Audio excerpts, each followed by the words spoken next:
J'ai presque terminé. Ce sont les anciens insignes. Il est écrit RBPF, pour Force de police royale de la Barbade. Mais depuis le 1er décembre dernier, nous sommes devenus une république. Nous sommes maintenant le service de police de la Barbade. L'inspecteur Rodney Innis vient de recevoir les nouvelles épaulettes de la police barbadienne. Aujourd'hui, il les présente à son équipe, une étoile ornée du trident de la Barbade à la place de la couronne britannique. Tell me, give me your thoughts. What do you think of them? Well, yes, sir. It's very, very creative, especially the coat of arms. Yeah. Very, give us a remembrance of something from my childhood. I think it makes them really Barbadiana. Sur les uniformes des policiers, tous les attributs de la monarchie britannique vont disparaître. Mais pour l'inspecteur Rodney Innis, le changement est surtout symbolique. Ce n'est pas parce que nous avons changé de nom que nous allons oublier toute notre riche histoire. Nous voulons la conserver.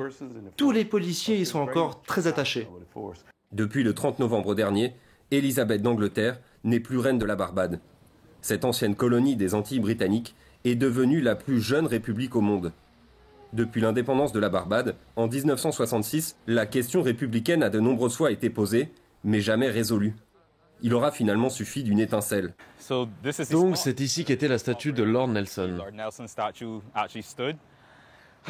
Des centaines d'années d'histoire. La statue de l'amiral Nelson, figure de l'empire colonial britannique, a longtemps trôné sur la place des héros de la capitale, Bridgetown. Vous voyez, il y a des graffitis là, c'était un lieu très controversé. Après des études d'histoire à l'étranger, Alex Downs revient travailler à la Barbade en 2019. Vous savez, c'était l'époque du mouvement Black Lives Matter, et tout le monde s'intéressait aux injustices raciales. Il y avait une vraie volonté de comprendre. J'ai lancé la pétition autour du 7 juin 2020, je pense. J'ai écrit un message, je suis allé sur change.org et je l'ai publié. Le lendemain matin, je me suis réveillé et ça avait explosé. Il y avait des centaines de signatures et j'ai reçu des messages du monde entier. La pétition d'Alex Downs finit par se retrouver sur le bureau de la première ministre, Mia Motley. Et le 20 novembre 2020, la statue de l'amiral Nelson tombe. On m'a invité ce jour-là, donc j'en ai profité pour être sûr d'avoir un souvenir. Vraiment, c'était un moment historique. Quand on était petit, on nous parlait tout le temps de cette statue. Et jamais je n'aurais pensé que cela arriverait vraiment et que je serais celui qui l'a fait tomber. Un an plus tard, un autre symbole du passé colonial disparaît avec la proclamation de la République de la Barbade. Suite à ce changement de régime, la première ministre annonce des élections anticipées. Au siège du parti de Mia Motley, les résultats arrivent les uns après les autres. Tard dans la nuit, tous les votes ont été comptés. La population a massivement renouvelé son soutien à Mia Motley. Comme en 2018, son parti remporte tous les sièges au Parlement.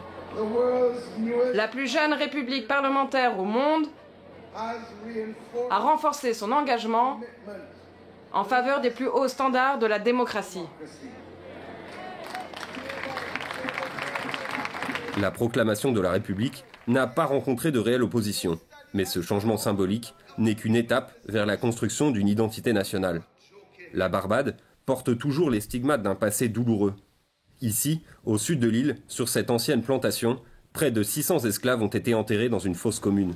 Bless us this morning for what we shall do and the education that we shall impart. Sur ce site, l'historien Kevin Farmer supervise la construction d'un mémorial de l'esclavage. Le mémorial va être construit juste là, sur cette colline, pour faire face à la fosse commune. Maintenant que nous sommes une république, c'est très important de célébrer et de commémorer un des rares lieux qui témoignent du passé. Je n'ai pas juste conscience de mon passé, je veux m'en inspirer, je veux le comprendre. Notre histoire est source de fierté, il n'y a aucune honte à avoir.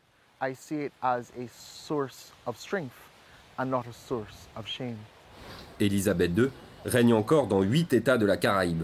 Pour beaucoup d'entre eux, la monarchie britannique est appelée à disparaître. En Jamaïque, 55% de la population se dit aujourd'hui favorable à la République.